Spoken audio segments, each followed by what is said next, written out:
ಪ್ರತಿ ಮತಗಟ್ಟೆಯಲ್ಲಿ ಎಷ್ಟು ಜನ ಇದ್ದಾರೆ, ಎಷ್ಟು ಮತದಾರ ಇದ್ದಾರೆ ವಿವರಣೆ ಅದ್ರ ಬಗ್ಗೆ ಚರ್ಚೆ ಮಾಡೋದಕ್ಕೆ ಈ ನಮ್ಮ ಜ್ಞಾನೇಶ್ ಕುಮಾರ್ ಅವ್ರಿಗೆ ಕೇಳಿದಾಗ ಅದು ಕೋರ್ಟ್ ಒತ್ತಡ ತಂದಾಗ ಅದನ್ನು ಸಹಿತ ಇವತ್ತು ನಾವು ಮಾಡ್ತೀನಿ ಅನ್ನೋಂಥ ಹಂತಕ್ಕೆ ಬಂದಿದ್ದಾರೆ. ಸಪೋಸ್ ಹಿಂಗೆಲ್ಲ ಮಾಡಿದ್ರಪ್ಪ ಅಂತಂದ್ರೆ ಆ್ಯಕ್ಚುಲಿ ಎಷ್ಟು ಮತದಾರ ಇದ್ದಾರೆ, ನಕಲಿ ಮತದಾರ ಎಷ್ಟು, ಅಸಲಿ ಮತದಾರ ಎಷ್ಟು, ಇದು ಚಿತ್ರಣ ಸಿಕ್ತಪ್ಪ ಅಂದರೆ ಮಹಾರಾಷ್ಟ್ರದಲ್ಲಿ ಈಗಂತ ಕೊಡೋದು ಬಂದ್ ಮಾಡಿದ್ದಾರೆ ಎಷ್ಟೆಷ್ಟು ಇದ್ದಾರೆ ಅಂತ. ಯಾಕಂದರೆ ತಮ್ಮ ಬೇಕಾದಂಥ ಕಾನೂನುಗಳು ಮಾಡಿಕೊಂಡು ಅವ್ರು ಚೇಂಜ್ ಮಾಡ್ತಾ ಇದ್ದಾರೆ. ಎಷ್ಟು ಮತದಾರ ಆಗಿದ್ದಾರೆ, ಮೊದಲು ಎಷ್ಟಿತ್ತು ಈಗ ಎಷ್ಟಿತ್ತು ಕೊಡ್ಲಿಕ್ಕೆ ತಯಾರಿಲ್ಲ.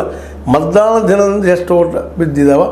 ಮತ್ತು ಇನ್ನೊಂದು ಕಡೆ ನಿಮಗೆ ಗೊತ್ತೇ ಇದ್ದಾಗ ಚರ್ಚೆ ಮಾಡಿದಂಗೆ ಹಿಂದಿನ ಎಪಿಸೋಡ್ದಲ್ಲಿ ಚರ್ಚೆ ಮಾಡಿದ್ವಿ, ಮಹಾರಾಷ್ಟ್ರದಲ್ಲಿ ಒಂದೊಂದು ಮತಗಟ್ಟೆಗೆ 1500 ಮತದಾರನ ಅಂದರೆ ಪ್ರತಿ ಇದಕ್ಕೂ 300 ಜನ ಅಧಿಕ ಮತದಾರರು ಸೇರಿಸಿದ್ದಾರೆ. ಇದನ್ನು ಯಾಕೆ ಅನ್ನೋದು ಚರ್ಚೆ ನಡೀತಿರೋಂಥ ವಿಷಯ ಆಗಿದೆ ಅಂತ. ಕೊನೆಯ 1 ಗಂಟೆಯಲ್ಲಿ ಚುನಾವಣೆಯ ಸಂದರ್ಭದಲ್ಲಿ 74ರಿಂದ 75 ಲಕ್ಷ ಮತಗಳ ಚಲಾವಣೆ ಆಗಿದ್ದಾವೆ ಅನ್ನೋದು ಸಹಿತ ಇವತ್ತು ಮತಗಳ ಚಲಾವಣೆಗೆ ಒಬ್ಬ ಬೋಗಸ್ ವ್ಯಕ್ತಿ ಆಯ್ಕೆ ಆಗುವಂಥ ಎಲ್ಲ ಸಾಧ್ಯತೆಗಳು ಹೆಚ್ಚಾಗಿದ್ದಾವೆ ಅನ್ನೋಂಥ ರಿಪೋರ್ಟ್ಸು ಬರ್ತಾ ಇದ್ದಾವೆ.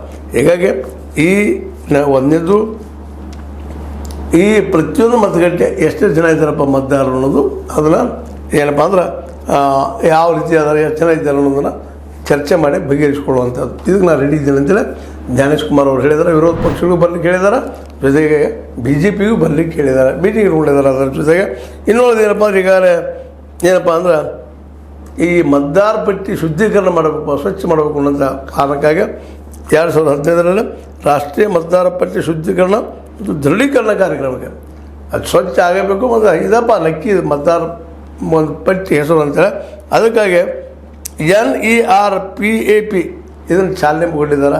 ಅದು ಈ ಕೆಲಸ ಮಾಡ್ತದೆ. ಅದು ಯಾವ ಪ್ರಮಾಣದಲ್ಲಿ ಆಗಬೇಕಾಗಿತ್ತು ಇನ್ನೂ ಆಗ್ತಾಯಿಲ್ಲ ಅನ್ನೋದು ಅಸಮಾಧಾನ ಅದ.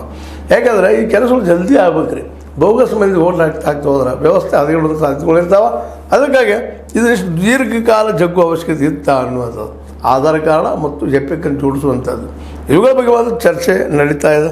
ಮತದಾರರು ಸ್ವಸ್ಫೂರ್ತಿಯಿಂದ ಬಂದು ಮಾಡೋರಿದ್ದಾರೆ. ಅಂದರೆ ಭಾಳ ಜನರಿಗೆ ಇದರ ಬಗ್ಗೆ ಏನಪ್ಪ ಅಂದರೆ ಕಂಪ್ಲೀಟ್ ಮಾಹಿತಿ ಇಲ್ಲದಕ್ಕಾಗಿ